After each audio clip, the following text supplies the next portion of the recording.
వార్తలకు స్వాగతం. ముందుగల్లా హెడ్లైన్స్. మొక్కు తీర్చుకుంటదట కుక్క, అడ్డం పడితే అందుకుంటదట పిక్క. మళ్ళా సీఎం కొలువుకెక్కిన జయమ్మ, పిరి పథకాలు మర్చిపోకమ్మా. సింహాలతోని తాగుబోతు పరాష్కం, జర్ర అయితే పెట్టాల్సచ్చు మాష్కం.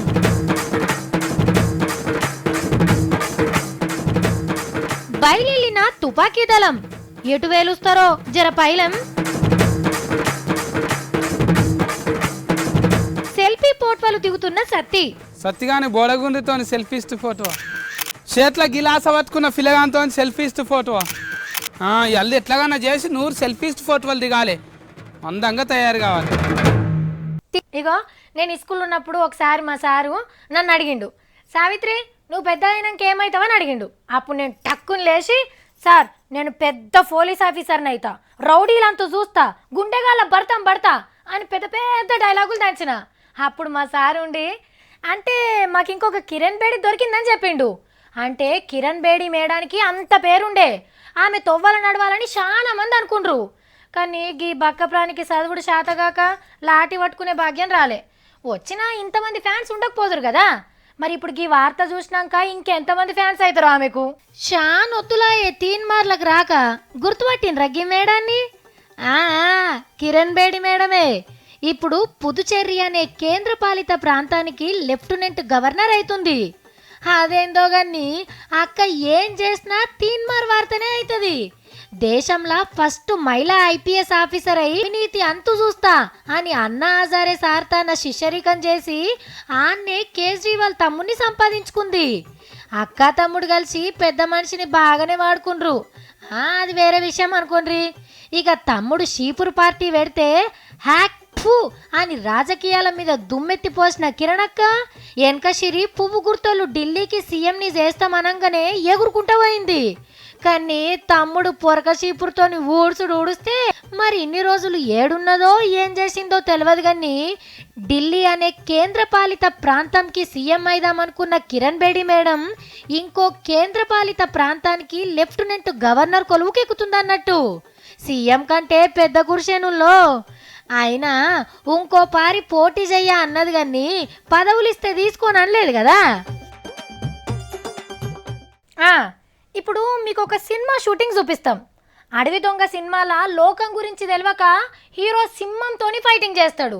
ఇక మృగరాజు సినిమాల బ్రిడ్జి కోసం అని హీరో సింహంతోని కొట్లాడి ఆఖరికి చంపేస్తాడు. మరిగా మన బాలయ్య బాబు సినిమాలల్లో అసలు సింహాలే ఉండయి, ఎందుకంటే ఆయననే పవర్ఫుల్ సింహం. కానీ ఇప్పుడు మీరు చూడబోయే ఈ సినిమా షూటింగ్లా సింహాలకే సినిమా చూపించిండు మనోడు. మరి అంత ధైర్యం వచ్చిందంటే అంత దానిమయమే. మరి ఈ సినిమా షూటింగ్ని మీరు కూడా చూస్తారా? అయితే కానీ సింహం పండుకున్నది చూసి జూల్తో జడేయద్దు అని పవన్ కళ్యాణ్ సార్ చెప్పిండు. కానీ మనోడు మేల్కొన్న సింహాలకే షేక్ హ్యాండ్ ఇద్దామని పోయిండు. రా అని ఎట్లా పిలుస్తున్నాడో చూడురి.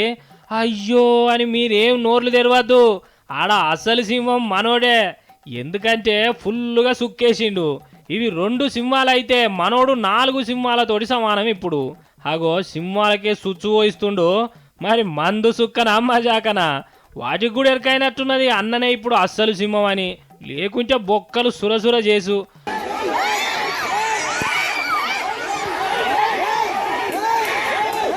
అరే మీరెందుకు రాలే సురుతుర్రయ్యా చని, సింహాలకు షేకండి ఇవ్వకుండా జడగొట్టిరని బాధపడుతున్నట్టున్నాడు. ఇక రా నాయనా పైకి రా.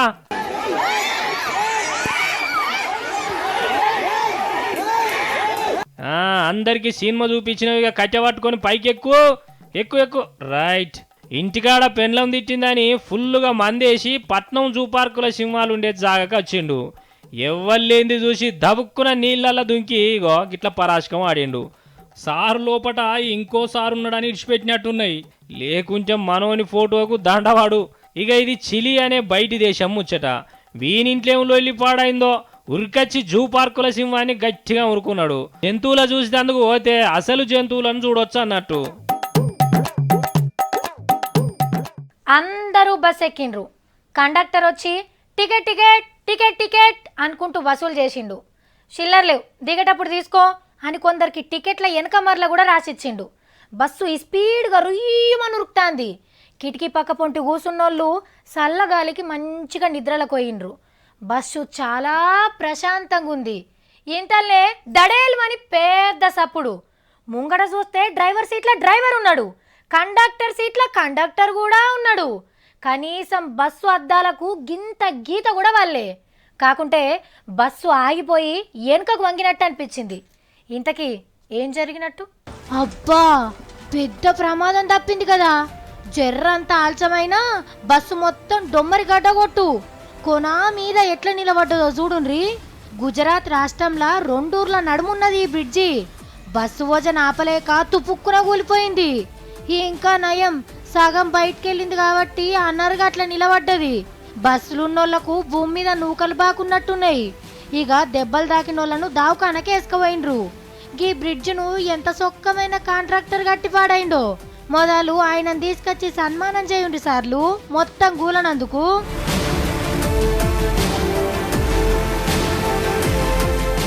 తిరుపతిలో ఈ నెలాఖరులా పసుపు పండగ జరగబోతుంది. పసుపు పండగ అంటే మామూలుగా ఉంటుందా? ఆకాశం అంత పందిరి, భూదేవంత పీటలు, కమ్మటి వంటలు, ఆటలు పాటలు, అద్దిరిపోయే డైలాగులు. అబ్బా ఎంత చెప్పుకున్నా తక్కువనే.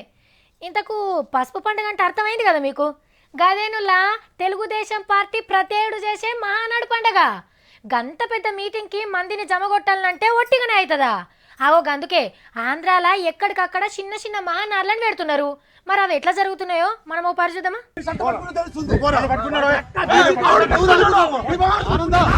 మహానాడు ముచ్చట్లని ఇప్పి చూపిస్తుండ్రేంది అని అనుకుంటురా? మహానాడు కోసం గిట్లనే కష్టపడుతుండ్రు. మరి లీడర్ల నడుమ పురి గలవక ఎడ్డమని ఒకలు తెడ్డమని ఇంకొకళ్ళు పుస్తీలకు తయారైండ్రు. తిరుపతిలా పండగను ఎట్లా సంబరంగా చేయాలనో ఇడిచిపెట్టి కొత్త పంచాయతీలు పుట్టించుకున్నారు. ఇదేం చూసిండ్రు? ప్రకాశం జిల్లా మీటింగ్లో చూడాలి. చూసిన వాళ్ళకు చూసినంత.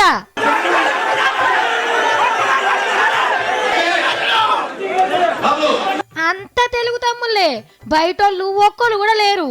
కొత్త లీడర్కు పాత లీడర్కు వడక తమ్ముళ్ళు తన్నుకునే కాడికి వచ్చింది. ఎంత వరదకు అంత బురద.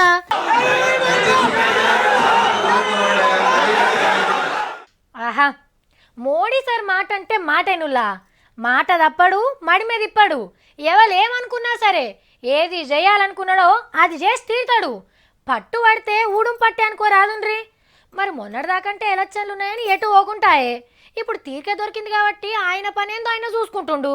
ఎంతైనా మోడీ సారే. మొన్న చెప్పినాం కదా మోడీ సార్ మళ్ళేదో బయట దేశం పోతాడటని. ఎయిర్ ఇండియా గాలి మోటార్ ఎక్కి ఇరాన్ దేశం లాలిండు. అక్కడ వాళ్ళతోని శనార్థులు తీసుకొని చక్కగా గురుద్వారాలు అడుగుపెట్టిండు. పద్ధతి పాటించే మనిషి కాబట్టి నెత్తికి దస్తీ కట్టుకుండు. రుమాలు కట్టుకున్నా సారుకు ముద్దుగా కుదురు కదా. మోకాళ్ళ మీద కూర్చొని ప్రార్థనలు చేసిండు మోడీ సారు. సిక్కు అన్నలు ఖుషి అయ్యేటట్టు 4 ముచ్చట్లు మాట్లాడి ఇక పోయిన పని మీద పడ్డాడు. 2 దేశాల నడుమ దోస్తాన మంచిగా ఉండాలంటే ఏం చేయాలనో మాట్లాడుకొని కాగితాలు మార్చుకుర్రు. మరి అట్నుంచటే మళ్ళేదన్నా దేశం పోతాడో లేకుంటే మళ్ళీటి వస్తాడో చూడాలి. వచ్చినా ఎక్కువ రోజులు ఉండడానుకోరి. ఎర్ర జెండల సత్తిగాడు సెల్ఫీస్తూ చేట్ల గిలాస పట్టుకున్న ఫిలగాంతో సెల్ఫీస్తూ ఫోటో.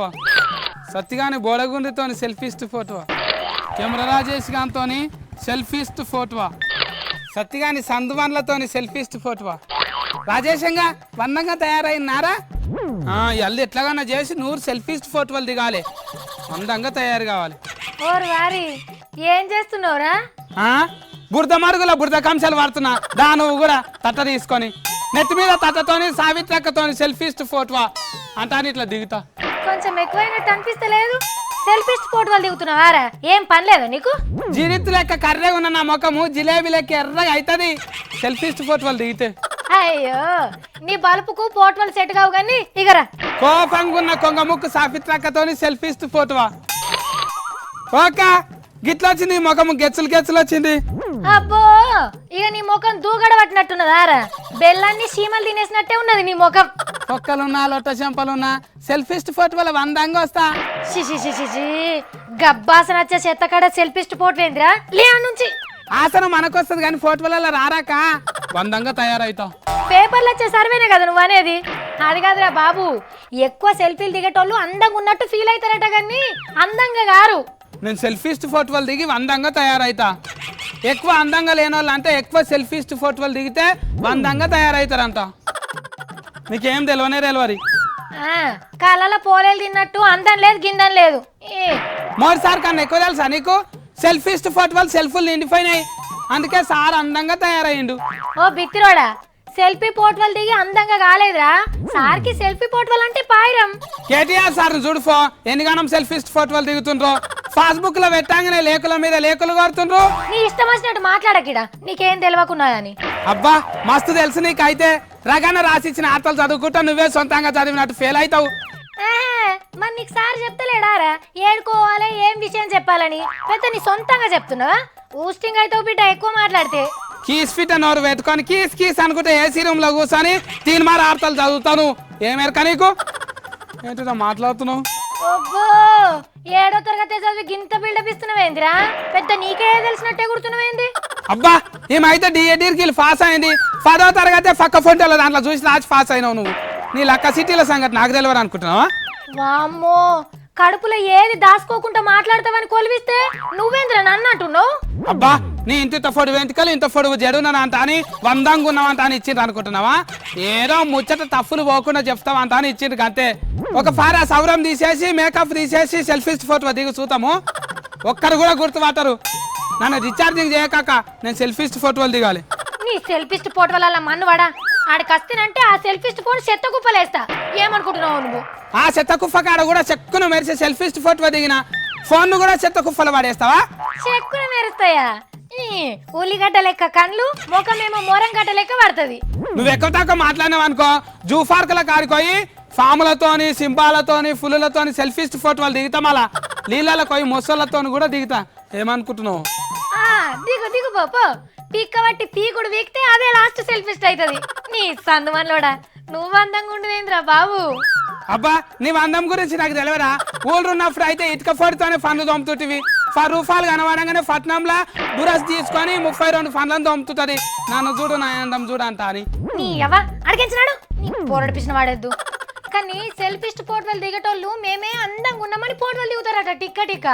ఈడేమో అందంగా అయితే ఫోటోలు దిగుతాండు. వెనకట పండగలకో పబ్బాలకో స్టూడియోకో ఫోటోలు దిగుటోళ్ళు. ఇప్పుడు ఈ స్మార్ట్ ఫోన్లు వచ్చిన కాడ నుంచి టిక్క టిక్క ఏడంటాడే దిగుడే దిగుడు. నా అందం చూడమని ఫేస్బుక్ లో పెడతారు. గలీజ్ ఏందో గమ్మత్ ఏందో తెలియకుంటాయింది. కోడి పిల్లలతో సెల్ఫీస్ట్ ఫోటో, పొయ్యిల కట్టెలతో సెల్ఫీస్ట్ ఫోటో. కళ్ళు తెరిస్తే జననం, కళ్ళు మూస్తే మరణం. జనన మరణాల నడుమ బతుకో నాటకం అని అంటారు. కానీ మనిషి ఎప్పుడు చచ్చిపోకుండా బతికే ఉండే ఒక ఉపాయం ఉన్నది. అమృతం తాగాల్సిన పని లేదు, సంజీవిని కోసం దేవులాడాల్సిన అక్కరనే లేదు. కొంచెం కొంచెం మనసు పెట్టి మనిషిగా ఆలోచిస్తే చాలు, అసలు సావు అన్నదే ఉండదు. సన్మానం చేస్తుంటే ఎవ్వలైనా మురిసిపోతారు, కానీ వీళ్లకు దుఃఖం ఆగుతం లేదు. సన్మానం అందుకుంటున్న సంతోషం కంటే ఇందుకు కారణమైనోళ్లను యాద్ చేసుకొని ఎక్కెక్కి ఏడుస్తుండ్రు. ఎందుకో తెలుసునా? వీళ్ళంతా అవయవాలు దానం చేసినోళ్ళ అమ్మలు, నాయనలు, కొడుకులు, బిడ్డలు, భార్యలు. కండ్లు, కిడ్నీలు, కాడ్జాలు, గుండెకాయ దానం చేసినోళ్లను యాద్ చేసుకుంటా వాళ్ళ కుటుంబాలకు సన్మానం చేసింది సర్కార్. దౌకాన్ల మంత్రి లక్ష్మారెడ్డి సార్ సన్మానాలు చేస్తుంటే చనిపోయిన ఆ లొల్లను గుర్తు చేసుకొని ఇట్లా ఏడ్చిండ్రు. వీళ్ళ నూకుంచుడు ఎవ్వలి వశం కాలే. బతుకున్నప్పుడు ఎవరికన్నా సాయం చేసినా చెయ్యకున్నా జీవిడిచినాక అవయవాలు దానం చేసి ఇంకో మనిషిలా బతకచ్చు. అబ్బాబ్బాబ్బాబ్బా, దేశం కోసం ఏమన్నా త్యాగం చేస్తుండ్రా? జవాన్లతోని పోటీ పడుతున్నదనుకో రాదుండ్రి. ఇంతటి పోరాటం, ఇంతటి త్యాగం అందరికి రాదులా. దేశం అంటే మట్టి కాదోయ్, దేశం అంటే మనుషులోయ్ అని వీళ్ళు నిరూపించిండ్రు. జై జవాన్, జై కిసాన్ ఈయన ఎన్ని నినాదాలు చేసినా తక్కువనే.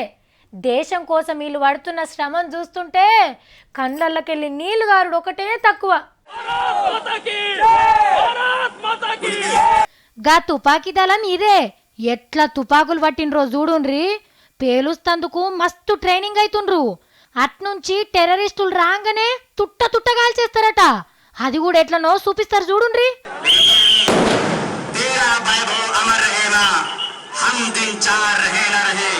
వామ్మో మంటలకెళ్ళి దుంకుతున్నారు పైలమే అన్నలు. కత్తి యుద్ధం కర్రసాము కూడా చేస్తుండ్రు కదా. వీళ్ళంతా ఎవరనుకుంటుండ్రు? బజరంగ్ దళ్ కార్యకర్తలు. హిందువులు అందరూ తప్పకుండా కత్తి యుద్ధం కర్రసాము నేర్చుకోవాలన్నట, లేకుంటే కష్టమైతదట. ఉత్తరప్రదేశ్ రాష్ట్రంలో కార్యకర్తలకు గీ విద్యలు నేర్పిస్తుండ్రు. అయినా దేశం మీదకి ఎవరన్నా యుద్ధానికి వస్తే ఈ ఇల్లెందుకు తుపాకులు పట్టాలో? చూడబోతే సుట్టం అంటే వట్టం అన్నట్టుగానే ఉన్నది. పండ్రి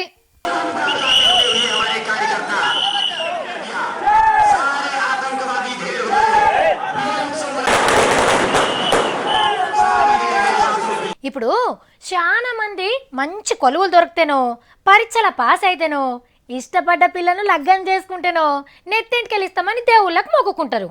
కోరిక తీరినాక పోయి నున్నగా గుండుకి ఎక్కించుకుంటారు. తిరుపతి ఎంకన్న తర్వాత ఎక్కువ మంది సింహాద్రి అప్పన్నకు గీసొంటి మొక్కులు మొక్కుతారట. ఈసొంటి మొక్కు తీసుకుందామనే ఒక భక్తుడు గుడికొచ్చిండు. చూద్దాం మరి ఏం జరిగిందో. ఈ వార్త మా సతిగారు చెప్తేనే కరెక్ట్ అనిపించింది. ఆనే చెప్పమా తమ్మి కానీ. హే బొచ్చుకుక్క కీనేంద్ర నాయన గుడికి తీసుకొచ్చిండు. కొబ్బరి పచ్చలు మిగిలని అయి. అరే అలా తాన కుక్కలు హాస్టల్ లేనట్టున్నది. అరే గుంజ గట్టేసి దేవుని దర్శనానికి పోయిరా అన్న, ఏం కాదు. నీ అవ్వా ఉరకకు కుక్కదానా. ఊర కుక్కలు వస్తే ఎంత పడతాయి? అయ్యో అట్లనే లోపటికి తీసుకుపోతున్నాడు. అరే గుండ్లు గీకటానికి తీసుకొచ్చిండు. నా బుజ్జి కుక్కకు ఫెయ్యంటికలు కటింగ్ చేయమని అడుగుతున్నట్టున్నాడు. వాళ్ళు కుక్కెంటికలు కట్ చేయం ఫో అంట అని కొడుతున్నట్టున్నారు. వీళ్ళేమో కుక్కలేంటికలు కటింగ్ చేసే కత్తిరలు ఏమన్నట్టున్నారు. మరి ఎందుకని నాకు ఇట్లా చేస్తున్నావు? సంవత్సరం అప్పన్న సోమని పెట్టాను. నెక్స్ట్ దాని గురించి ఏంటంటే 3 జుత్తులు కట్ చేయమని తీసుకొచ్చాను గుడికి. గుడిలో ఎవరు యాక్సెప్ట్ చేయలేదు సార్ నాకు. హే గుడి కాడ గిసొంటి చేయరన్నా. కావాలంటే నువ్వునున్నగా గుండు గీకిపించుకో. నేను ఆల్రెడీ తిరుపతి కూడా తీసుకెళ్ళానండి. అక్కడ మొక్కు తీసి చెల్లించాను, అన్నీ అయిపోయాయి సార్. తిరుపతిలో చేసిండ్రంట. సరే గాని మళ్ళీ ఇప్పుడు ఏం చేస్తావు? ఎమ్మెల్యే గారితో మాట్లాడతాను. ఎమ్మెల్యే మాట్లాడిన తర్వాత అప్పుడు ఏం చెప్తారో ఆయన చెప్పిన మాట బట్టి నేను ఫాలో అవుతాను. కుక్కకు గుండు గీకి ఫియనీకే ఎల్ఎంఎల్ సార్తానికి పోయి 5 రోగి చేస్తాడంట. చెయ్యన్న చెయ్యి, మస్తు పబ్లిక్ సీట్ వస్తుంది. గా ఎల్ఎంఎల్ సారే బోలో కానీ జల్దిన ఫార్మిషన్ ఇఫ్ఫీండ్రి సారు, లేకుంటే అన్ని గుల్లకార కుక్కల కటింగ్ దుకాణాలు పెట్టాలంట అని ధర్నా కూడా చేయగల.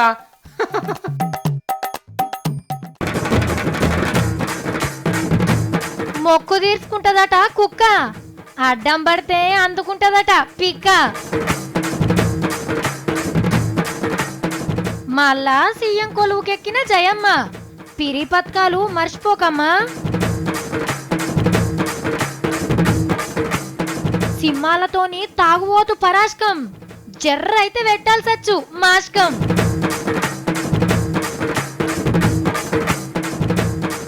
బయలున తుపాకీ దళం, ఎటు వేలుస్తారో జర పైలం. సెల్ఫీ పోట్వలు దిగుతున్న సత్తిగాని బోడగుండితో సెల్ఫీస్ట్ ఫోటో, చేట్ల గిలాస పట్టుకున్న ఫిలగాంతో సెల్ఫీస్ట్ ఫోటో. ఎల్లు ఎట్లాగన్నా చేసి 100 సెల్ఫీస్ట్ ఫోటోలు దిగాలి, అందంగా తయారు కావాలి. ఏళ్ళకి మన వార్తలు అయిపోయినాయి. రేపు ఇంకిన వార్తలతోని మళ్ళా కలుద్దాం. నమస్తే.